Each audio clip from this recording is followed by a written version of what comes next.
Lórí Facebook, lórí YouTube. Ṣé ń lọ ní Máyégún dá wa sí? Àṣírí ọ̀tẹ̀lú kì í kó níbẹ̀ o. Welcome back. If you have been with me earlier today, but if this is the first time you are joining us today, then good morning to you, good afternoon to you, and good evening to you from wherever you are joining us. It is Máyégún Live. Godfatherism, kò sí lọ́rọ̀ Máyégún.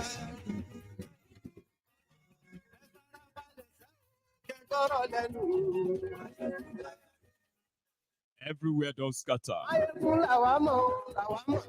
It is building up.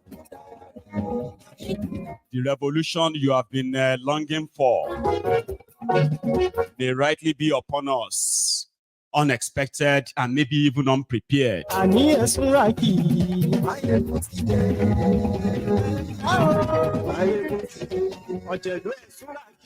It is pretty much like Tifnumbu is telling Nigerians,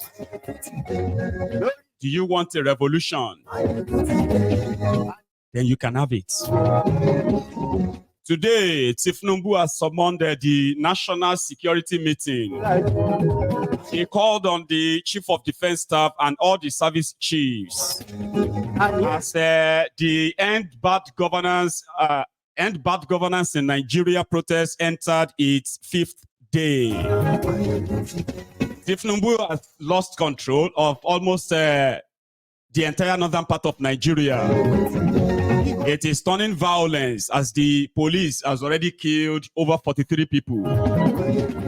Right now, everyone is pretty much obvious now that Tifnumbu has no plan or any plan to look into your demand.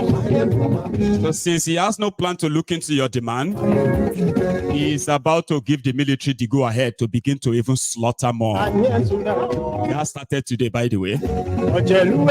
Gracious goodness to those of you who are standing in front of their barrels. Here lies your freedom. Face your fear.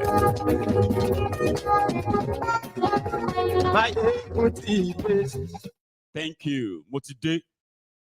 So good morning to you once again, and good afternoon to you, good evening to you, from wherever you are joining us.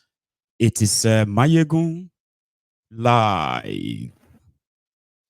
Today is the 5th day of the first 10 days of rage declared on the establishment in Nigeria, where the impoverished Nigerians in their millions, especially the young people, the real victim of a failed government and failed country. Whenever Nigeria pops up on that your timeline, and they are talking about the poverty capital of the world, they are talking about tens of millions of children who are born into poverty and even, drenched and no opportunity or chance that they will come out of that poverty. Politicians in Nigeria and maybe so many other parts of Africa, they have been taking the people for granted for so long enough that they have seen whatever they do, if they manage to do anything that is pro-people, it is considered a privilege. They are now, they are seeing the people more or less like they are slaves, people that are stupid, who don't even understand what they want, except whatever the ruling class says they want. They plunged generations into perpetual poverty. They plunged even generations yet unborn into the perpetuity of indebtedness. They are going to be born in poverty. Majority of us who are alive now, if this guy is continuing, we will die in poverty. And guess what? There are more like 3 to 4 generations after us. They will be born into poverty. They will die in poverty because of the greed of this few. The demand of the protesters in Nigeria, which has been mostly peaceful, except when the Nigerian police, Nigerian military unleash violence on these peaceful protesters in areas where the number is not really that massive. The police have been relatively peaceful with them, believing that they could pump on them anytime they are given the order. So last night, Tifnumbu tested his supposed presidential power. He has none, except for the criminals, including the institutions he's managed to bribe. He has compromised all the institutions in Nigeria to the point that the judiciary is working against the people. The police is working against the people. The military is working against the people. The politicians are working against the people. Every institution that could have even performed checks and balances, like the National Assembly, they are all there, all together. Then you also see other bigger bodies that could have also used their influence if they team together to challenge these guys, the religious body. They too, they are working against the people. So it's pretty much like the people against the institutions. The institution of oppression, suppression, corruption, the one that they have actually make you to normalize. It's okay. And that is why, after plunging Nigeria into economic ruin, they started sharing rice, sharing money. They don't even have a clue of how to get you out of this mess. Some are even telling you to go and pray. Some of them are telling you to go and seek forgiveness from Allah. On top economic ruin, that you are watching them plunder your commonwealth, your own common patrimony. They are wasting this money. If there is no money that you have to suffer, how come they have to live lavishly? That's a question that they will tell you. It's only when they live better, when they live lavishly, that they can do their job. But yet, even when they live lavishly, they still have nothing left to care for you. So they blackmailed you, they threatened you. And their usual line is this: we are just going to waste you and nothing is going to happen. Because they have done it many times. They will release their military on you, their police on you, their DSS on you.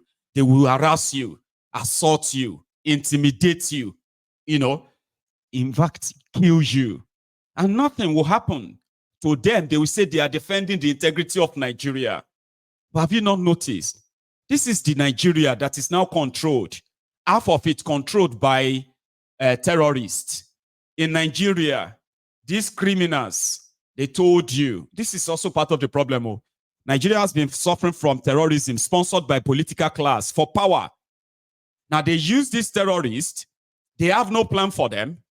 Then the terrorists, face the people, unleash terror on the people, instead of these criminals who harmed these terrorists against their country and the people. Instead of them to clamp down on these terrorists, they said they were repentant terrorists. Baba, repentant terrorist is the only repentant terrorist is a dead terrorist. But in Nigeria, they said these terrorists that killed tens of thousands of people, destroyed the livelihood of many, and displaced tens of millions of Nigerians from their homes. They said they swore by Holy Quran. Because they swore by Holy Quran that they won't go back to terrorism, Nigeria then opened a system of rehabilitation. Then they turned terrorism into an industry in Nigeria. The same ruling class. Now, the same ruling class is telling you that it is because of your sin. That is why you are hungry. It is not because the terrorists, they are repentant terrorists, are destroying your farms, still kidnapping you, killing your farmers, telling you to leave your farm and leave your land. They are seeing all of that, but they are telling you something else. Those who destroyed Nigeria under Boko Haram, they are enjoying their loot as we speak. Don't forget that. So you are the only one to bear the blame. And if you refuse, then they automatically say you want to destroy Nigeria. So they have the right to destroy Nigeria and destroy lives, destroy families, destroy businesses, destroy your safety. You are watching all of that. But they are accusing you of, because you are vandalizing this, or because you are breaking that. Yeah. Because you are looting, because you are stealing a bag of food. Oh, look, they have destroyed Nigeria. We need to come out and clamp down on you. I am not saying that you should join those who are looting. I'm just saying, looters of Nigeria, they are angry that you are looting what? You are looting shops. Even the people that they are looting from, Again, I'm not encouraging you to go and loot any shop. So I rather that you kind of group yourself as you have been doing and go after anyone who wants to hijack your protest, because it is legitimate and valid. Even though most of them are sponsored, those ones they are sponsoring, they are the hungry ones, right? Just same as you. You choose to go out there and ask them to do something about it. Until they do something about it, you are not leaving the streets. The same hungry people in that same population, they have to mobilize them to go and loot the shop, loot this. Now, because those ones they sponsored are now looting shops, right? Burning properties, turning violent, they are now blaming those of you who chooses not to, which is the majority of you. They are now blaming that on you in a way to say, yeah. So the looters are angry that the people they sponsored are looting bag of rice. They are breaking into shops. And therefore, Nigeria is going to look bad. These are the looters who have robbed from the shop owners. They have robbed from the workers. They have robbed from the retirees. They have robbed the aged people. They have robbed the children, their future. They've robbed from the witches, wizard. They've robbed from those of you who probably are the gatekeeper of heaven and all of that stuff, right? But Nigeria didn't die, or Nigeria was not going to die until the people they sponsor to go and start stealing bag of rice in order to blame it on you. Do not fall for that. So that is why the inconvenience that the ruling class, so the inconvenience that the ruling class in Nigeria have forced on you, and they continue to talk down on you, right, is what you have to pay back. And that's exactly what is going on now.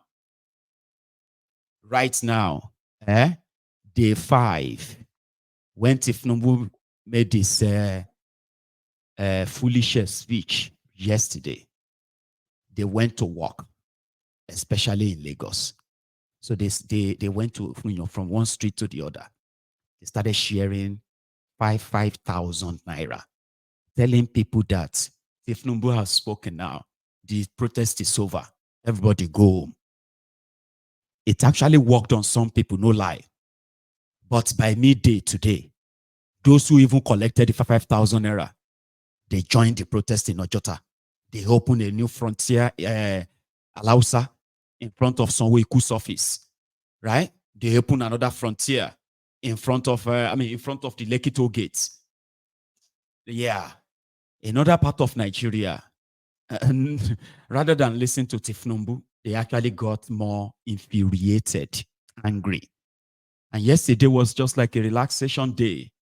Today, Tifnumbu's policemen, right, in Abuja, Tifnumbu's military in Abuja, in Plateau, in Kano, Kaduna, they were all having a field day, shooting at unarmed protesters until it turned violence. I've got loads of interesting happenings from Nigeria today, but this is where we're going to start from. Remember these Russian flags that just surfaced in the protest from yesterday, day 4.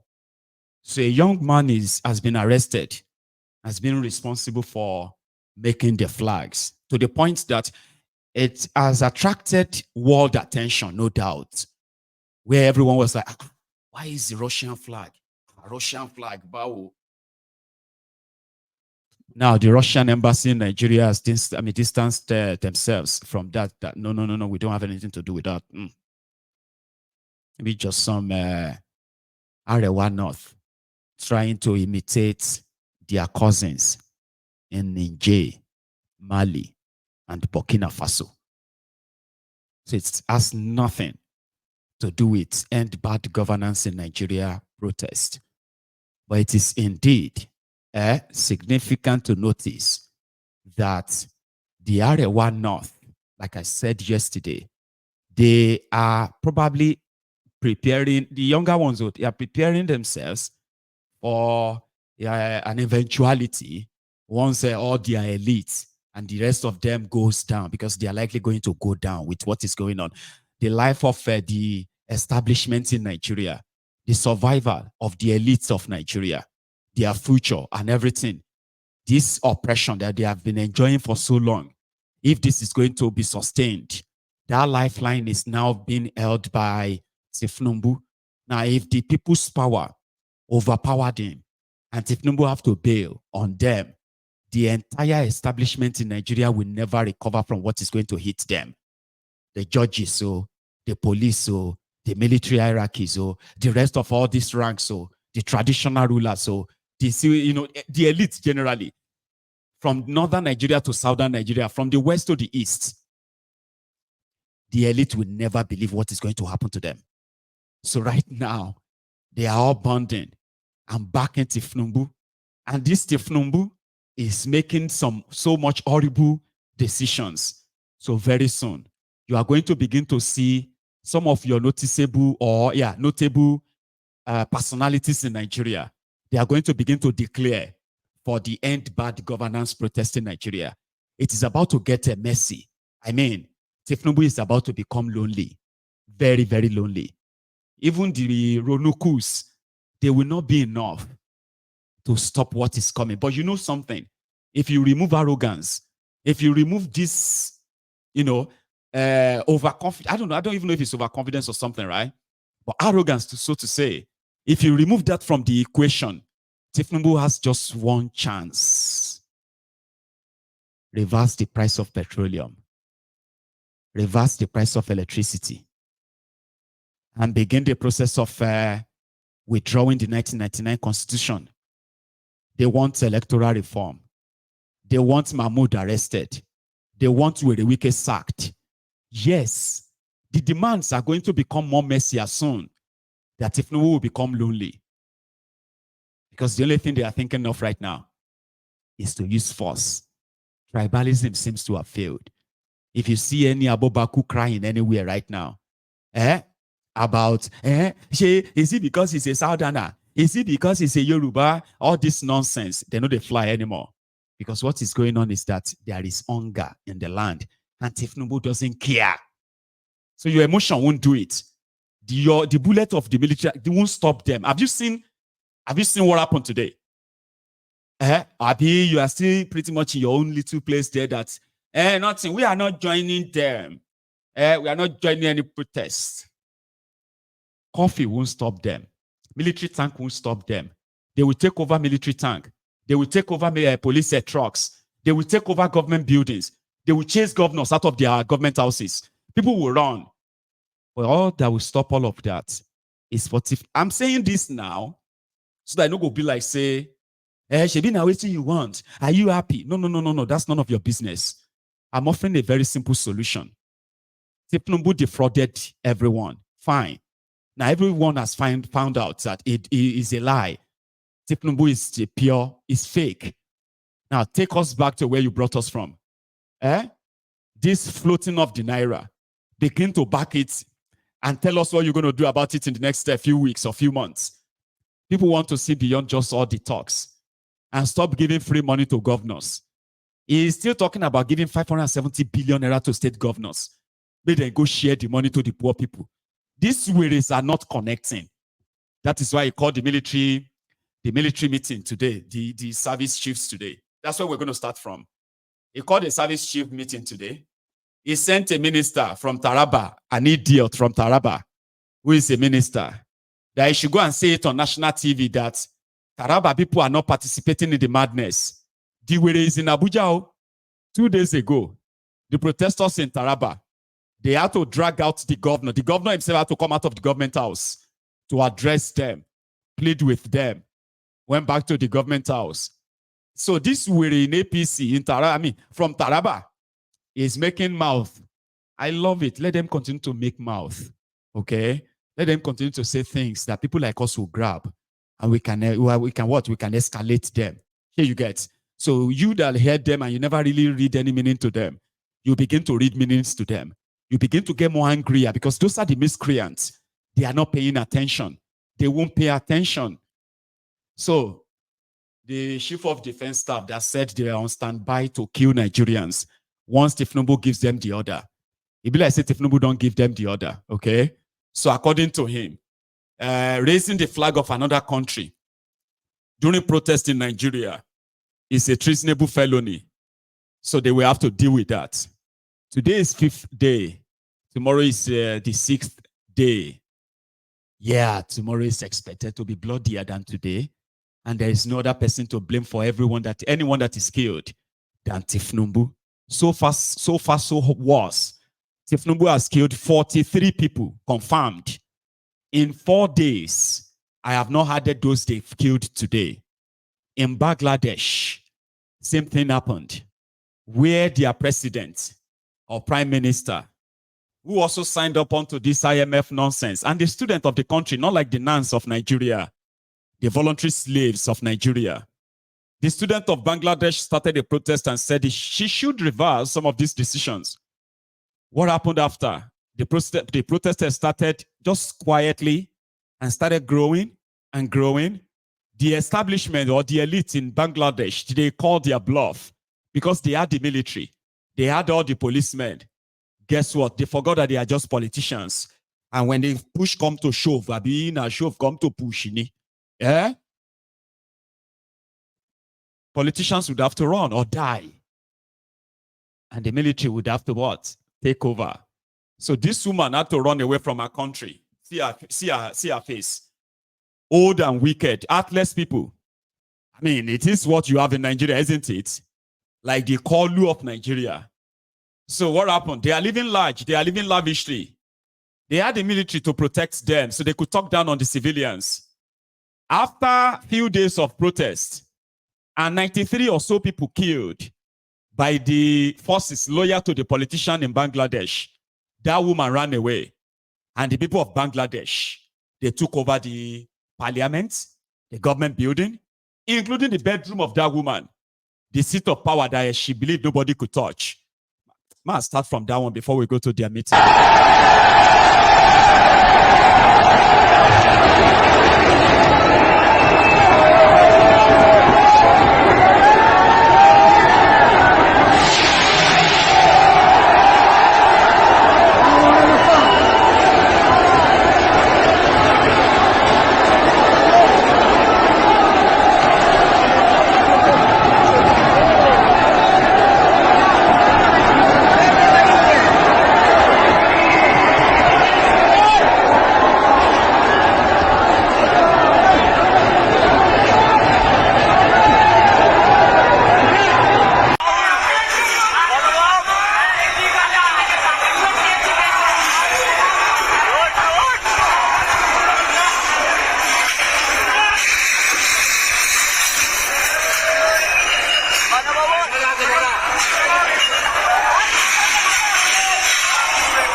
গণভবনের ছেলেবেলা শুয়ে আছে।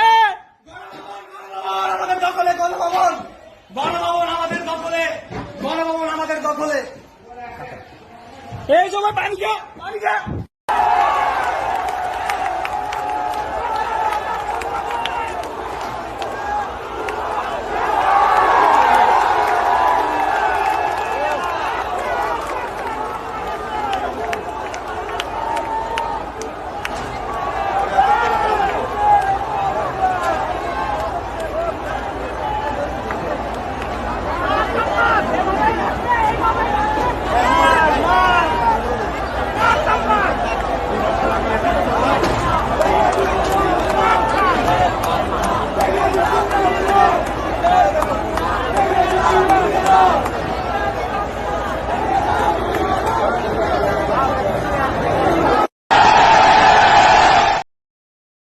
I just thought you should see that first. So Tifnumbu called a meeting. The meeting was to plan on how to kill Nigerians. And the military man who came out of that meeting has something to say. So I have these joint videos combined before we go to the main thing. So like the broadcast if you haven't already, okay? So let's go there. Action and led those thugs to during the protest? Today's meeting is